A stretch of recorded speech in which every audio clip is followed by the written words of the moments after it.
Guys, papalit tayo ng brake pad sa rear ni Claymore 50X Raider 150 pang rear. Hindi na natin babaklasin ng gulong kasi tinatamad ako. Gamit lang natin tong 12 at itong Allen wrench at isang flat screw. Yun lang, no? So let's go. 1 hour later.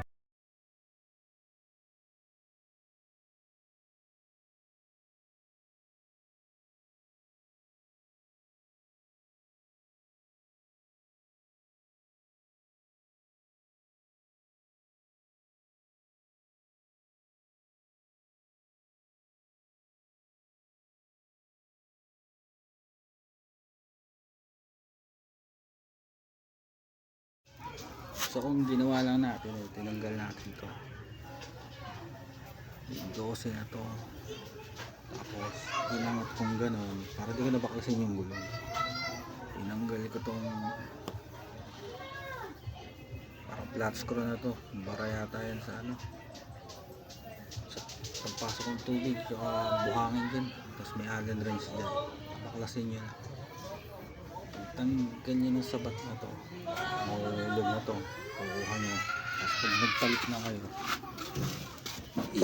babalik nyo lang, kakaluso nyo lang dito yung ito, yung gawin na to, kakaluso nyo dito. Tapos ito naman